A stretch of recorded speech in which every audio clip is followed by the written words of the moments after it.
If you can become a person who people can rely on to be sort of the hub in the middle of a wheel where all the spokes go out and web out, and they know that rather than going one person here and one person over here and try and accomplish something, that you're a person that they can go to accomplish 17 things at once instead of one, that you're going to know so many people and be great about introducing and connecting, and that they're going to be successful and that people trust you because of that. This takes time and pouring into your network and your reputation to get there. But this is one of the biggest shortcuts to accomplishing that which you want in life.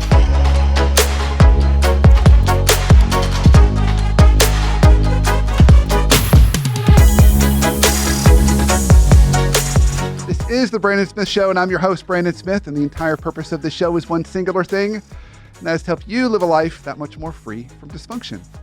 So our topic today is kind of a hybrid topic. We're going to talk about the importance of networking and building a network to really support you in your career, wherever you want to take that.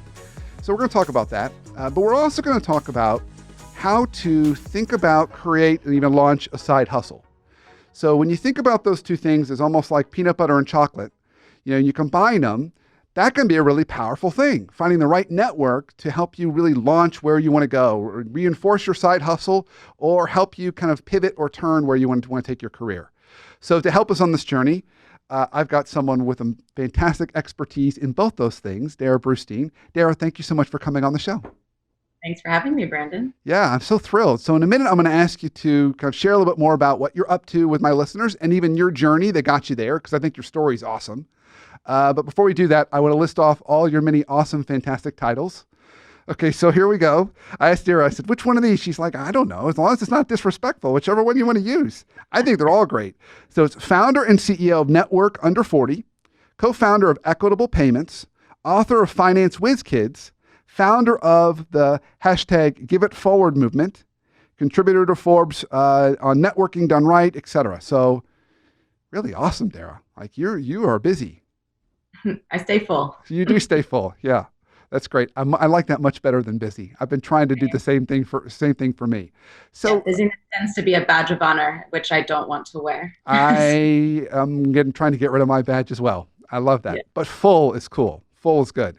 So tell us a little bit about kind of what does all this look like in your life today? Where are you finding yourself spending a lot of your time, and how'd you get there? So after spending 10 years as an entrepreneur growing each of the businesses that you named, initially starting in Equitable Payments, my credit card processing company, with my twin brother, growing that into 38 states, it freed us both up to make decisions to lean into stuff that we felt was more aligned and that we had grown into. And so we still operate that business passively. And about 2 years into running it, I had a friend move back to Atlanta from college, and she said to me, where do I go to make friends after college? Everywhere I go, I'm getting hit on, sold to. Everyone's my parents' age, or they're all in my industry. And I just kind of chuckled and was like, she's like, where can I go and meet people like that? And I was like, I don't think that place exists. But the thing I think I'm best at is connecting people. So that sounds fun. Why don't I just start it for you? And lo and behold, started this business that I didn't realize I was starting because 94 people showed up to the first event and there was electric energy. 94? Yes. And wow. They said, will you do it again? And I said, okay. And so month after month, this just kept happening. And actually another host out of the same studio, Eric Holtzclaw, he, little did I know, showed up to one of my events and is an Inc. columnist and wrote about how networking events suck. That's a quote. But here's one that's doing it well, and pointed to our little dinky event in Atlanta at the time. And all of a sudden I was getting inundated with requests from people all over the world saying, well, this sounds really interesting. What are you doing? What's the secret sauce? How do we do this for ourselves? And I was like, well, it can't be that hard. So I would get on the phone with a lot of these people just to help them. And I heard back from many of them in the future saying that was actually really challenging and we couldn't figure it out. So at that point I was like, maybe I'm onto something here. And so really started doubling down on systemizing everything and growing, and we expanded into a few other cities.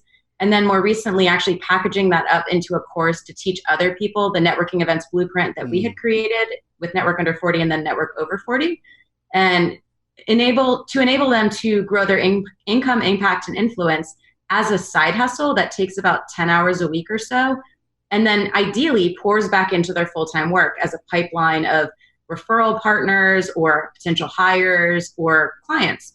So that's a lot of where I'm spending my time now, as well as writing. You mentioned the stuff with Forbes, and I do a lot of content creation along with Deepak Chopra. We have a weekly video series together. And really what I've done is taken this accumulation of 10 years of life and work and decided that I wanted to help teach other people how to shortcut a lot of the mistakes that I had made and live lives by their own design, and then build careers that actually fund that life rather than consume it, and then networks to support it and open the right doors.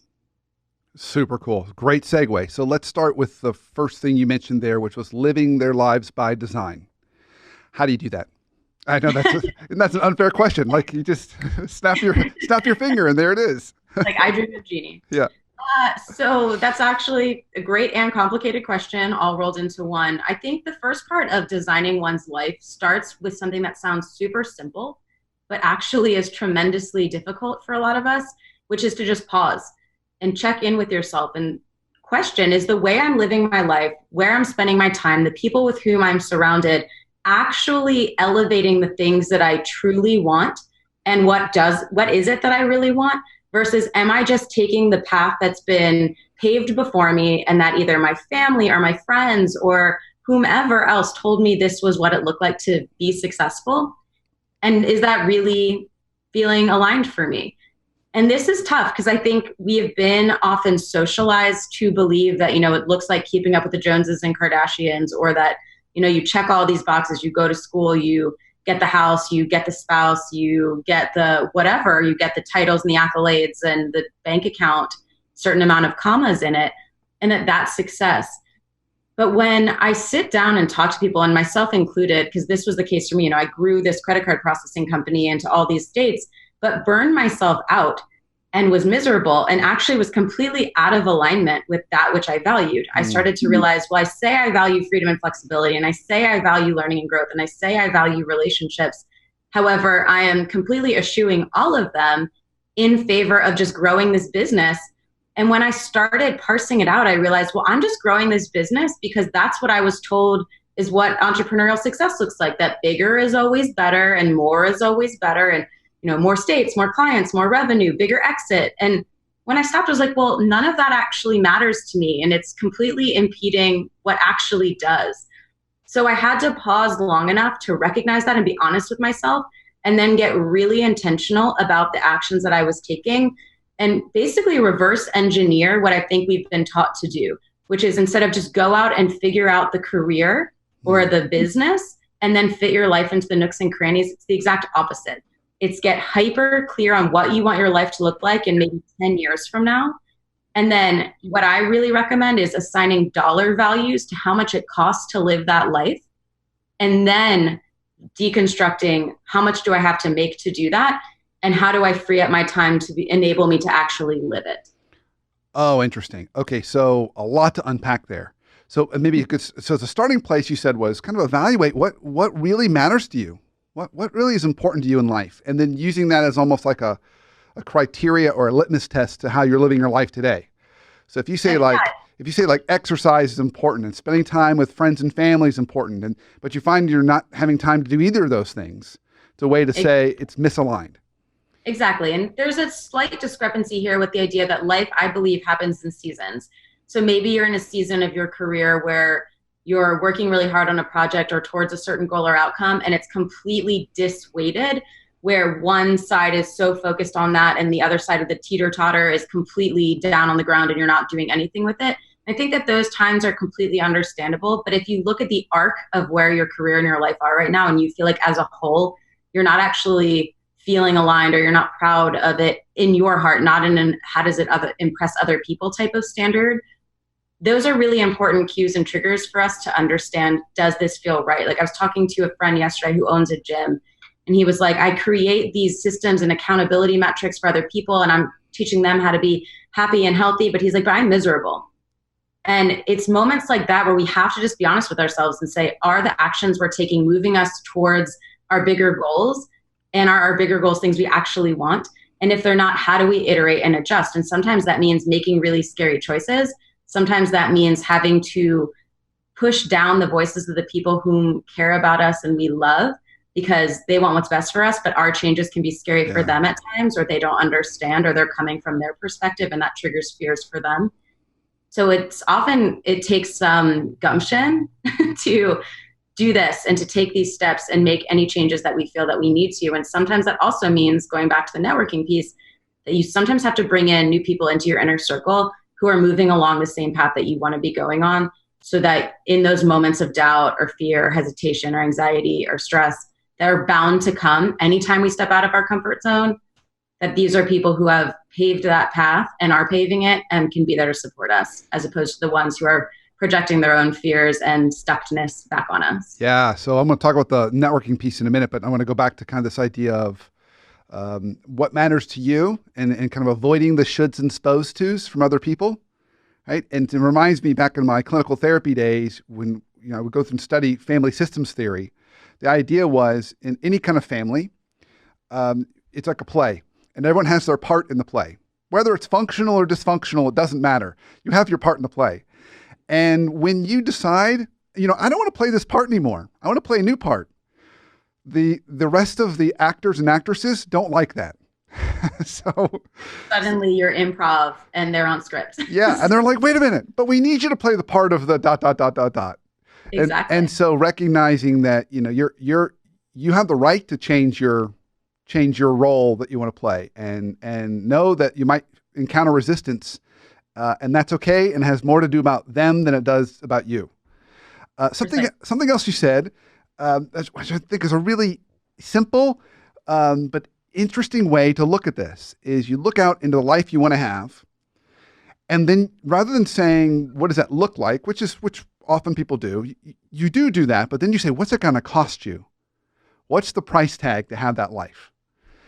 So I was having lunch with someone about a week ago, and she had just recently been let go from her job. And she said, my dream with my husband is always move to France and buy a house and start a bed and breakfast. Well, that has a price tag to that. So then it's okay. Well, then what life do I need to then construct to be able to make that happen? I love that as a way to do it.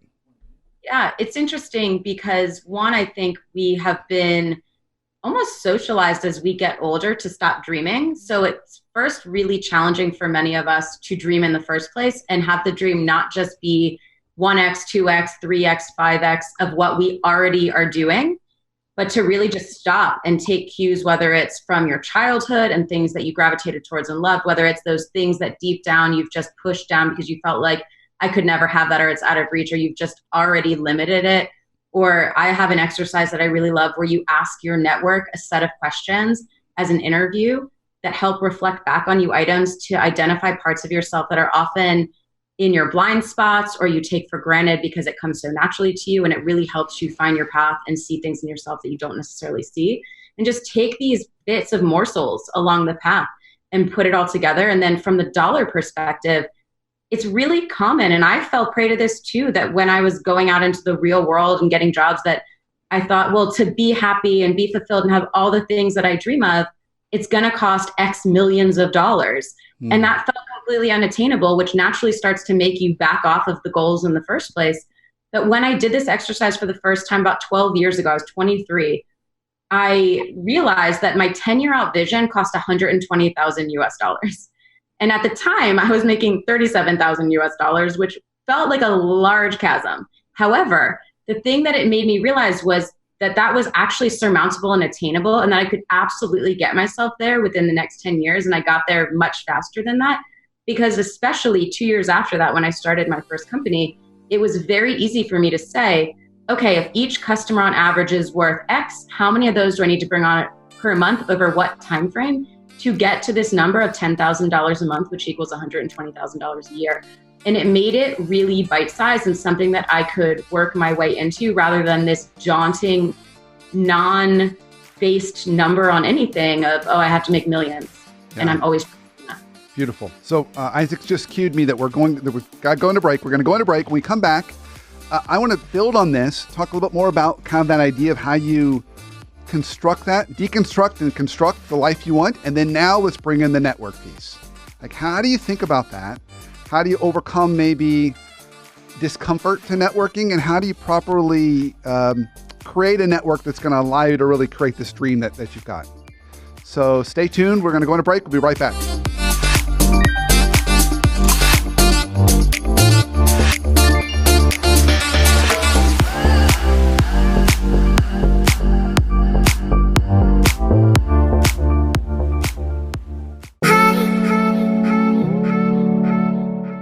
Here's your coaching minute for the week, presented to you by the Leadership Foundry. So building credibility is essential to us as leaders, both in terms of working with our team, but also in terms of building credibility with others. One of the easy ways to do that is to focus on being more responsive. How responsive are you to emails, whether it's from your team or other leaders? That is as a good friend of mine and regular guest on my podcast, John Kim, says, responsiveness is cheap currency. And what John means by that is it's really easy to do, but it goes a long way. I had a leader I worked with several years ago, and he would typically respond to emails 4 to 6 weeks after they were sent, and he had no credibility with his team. So here's a challenge for you. Work on your responsiveness. Can you respond to emails within 24 to 48 hours? Now, what that doesn't mean is you have to respond with an answer. It can just simply mean, hey, I got it. I'll get back to you by whatever date. But by focusing on responsiveness, that can enhance your credibility. So give it a try.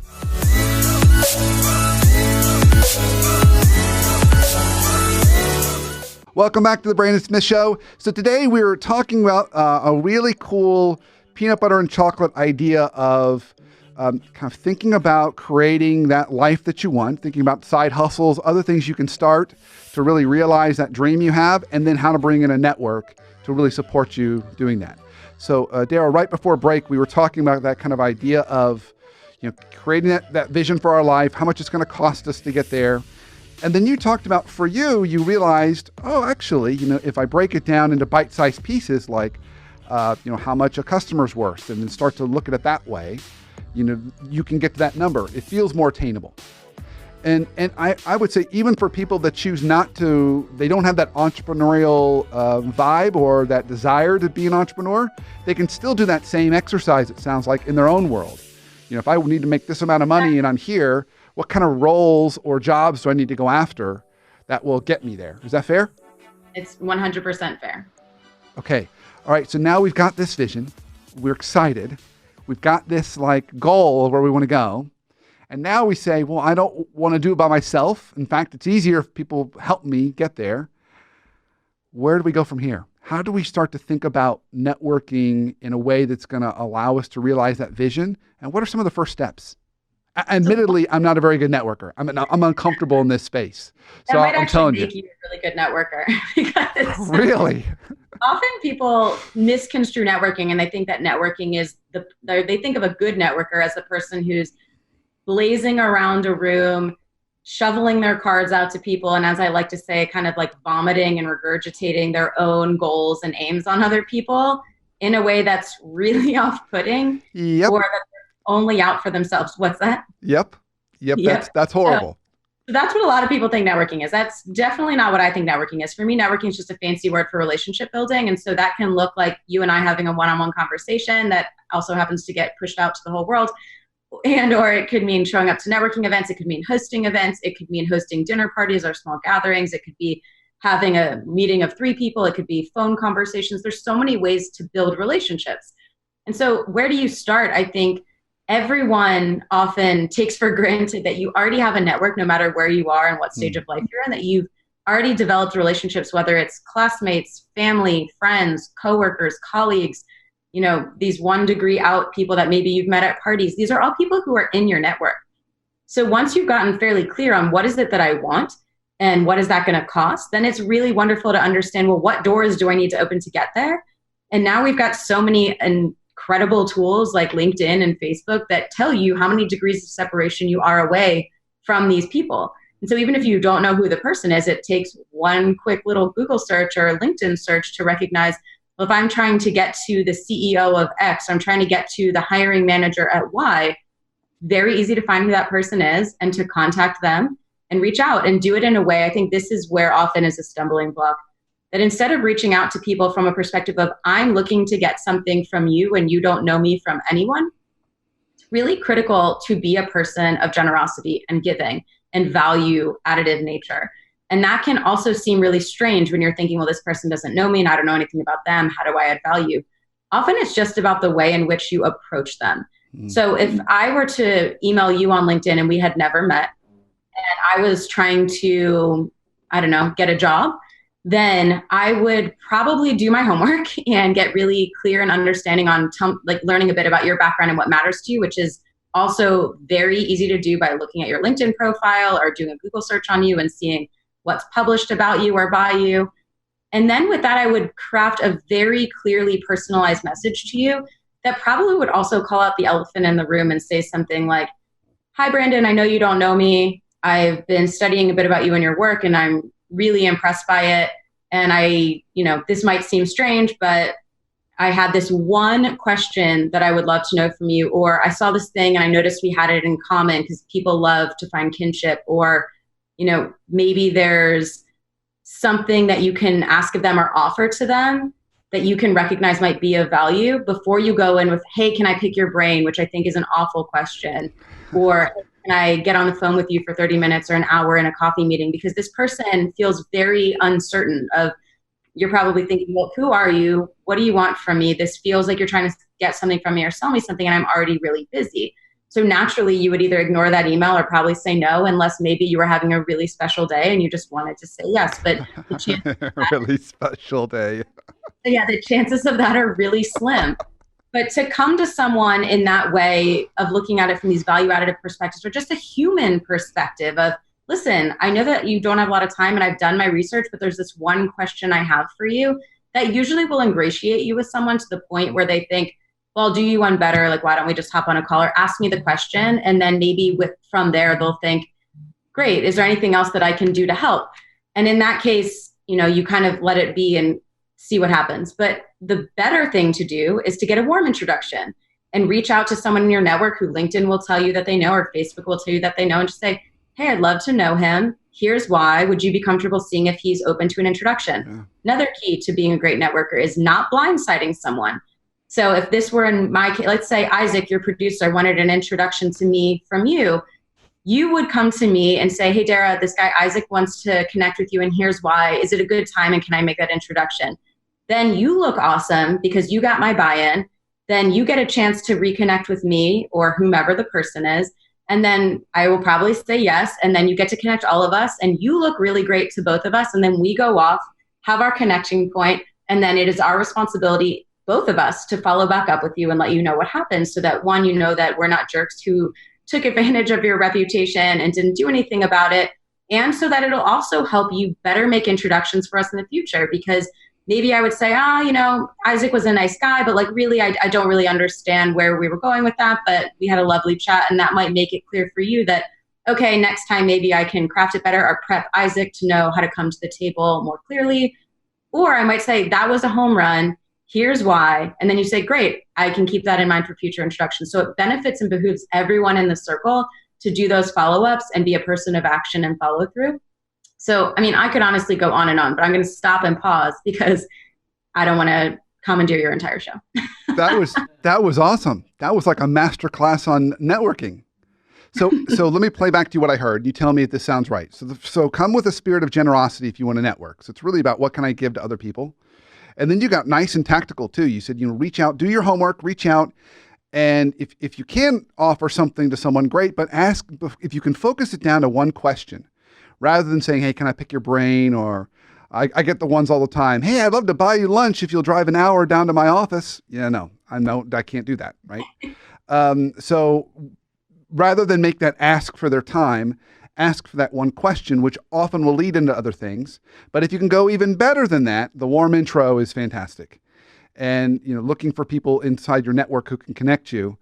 And then if you do start to do things like that, be aware. I love the idea of not blindsiding someone, where you just. If I can add to it, because now you're making my brain go crazy in a great way, is one of the best things to do in the networking sense is to be a connector yourself. And so I hit on this loosely around this idea that I just shared.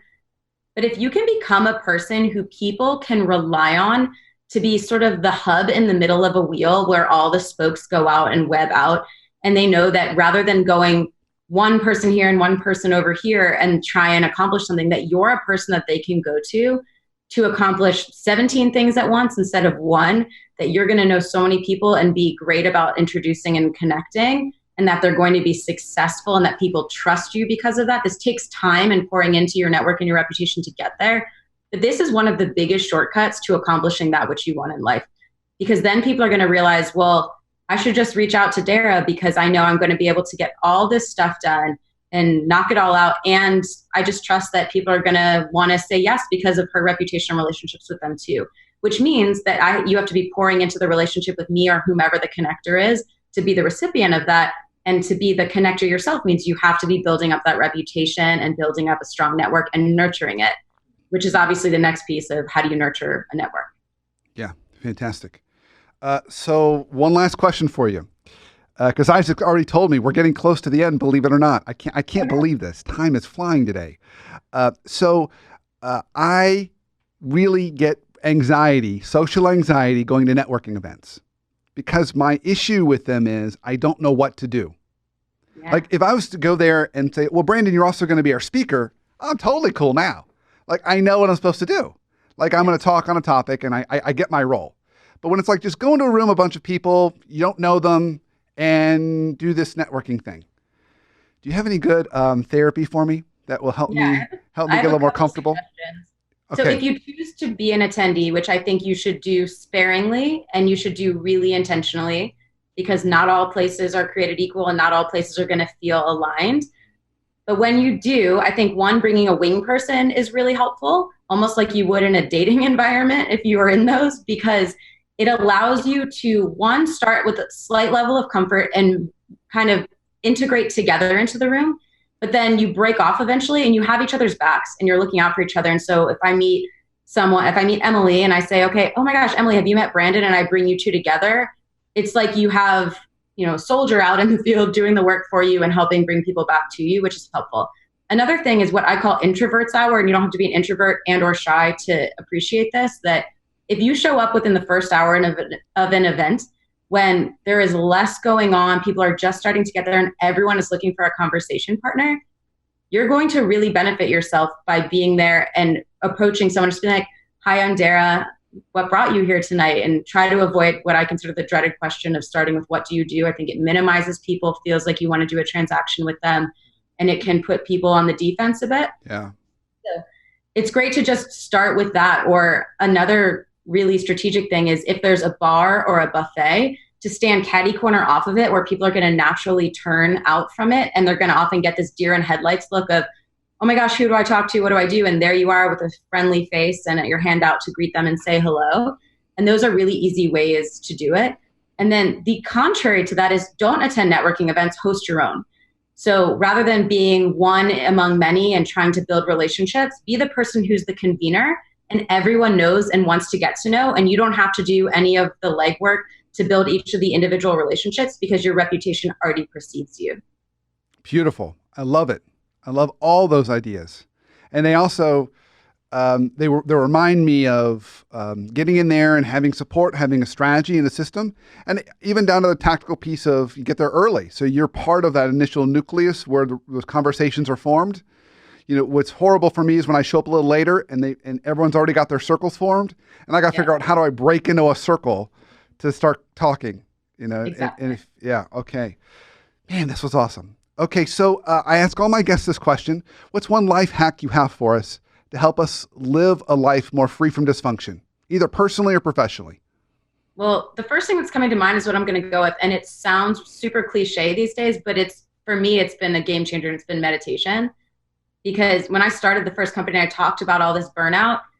Until I started meditating, I was so emotionally reactive to things and so dysfunctional internally, but didn't even realize it. I thought, oh, this is just normal stress that comes with business. And when a client's having a problem, everyone just gets this strung out. But that wasn't the case at all. And the second I started adopting a meditation practice, I was able to move much more freely and on the same wavelength without going in all these crazy ups and downs of the roller coaster of stress through what would have historically been considered stressors. But now we're just sort of like, okay, how do we handle that? How do we deal with it? And it allows you almost to come outside of yourself and recognize, well, is this going to matter in a minute, in 5 minutes, in a day, in a week, in a month? And whether or not it will, what do I do about it, rather than let me just let my adrenals burn out and let it just be what it is. And so for me, meditation has been this way to handle that, as well as to get so much more centered and clear on what we talked about at the beginning of the conversation around how do you even identify what it is that you want so you can design your life and figure out what it costs and then build the network. Like, if you can't tune in with yourself, all the other voices around you are going to be what's controlling your decisions. That's beautiful. Fantastic. So this was awesome. I mean, so many great mindset shifts, but also tactics. And that makes for the best show. So fantastic. Thank you. So if there was any ways people could reach out to you, learn more about you, connect with you, where can they go? Great. So 2 primary places. One is my website. It's darrah.co, darrah.co. You'll see on there tons of free resources that dig way into more depth than even we talked about today, as well as information on a couple of products that might be useful to help you build your own networking event series or figure out some of this lifestyle design stuff. So that's all there. And then I show up every day on Instagram trying to add a lot of what you're talking about, actionable and inspirational tips and resources. And I'm at Darrah B. Fantastic. Awesome. Thank you, Darrah. I learned so much. I feel confident my next networking event. Actually, I feel confident my next networking event that I host. All right. Send me a note. I want to know how it goes. And thank you for listening and watching our show today. Of course, follow us on Facebook as we launch a new show every Sunday on Facebook Live. And of course, if you're not listening on iTunes, check us out on iTunes. And if you like our show, which I sure hope you do, please remember to subscribe and comment, and so we can have more people follow our show. And until our next show, have a great week and an awesome life.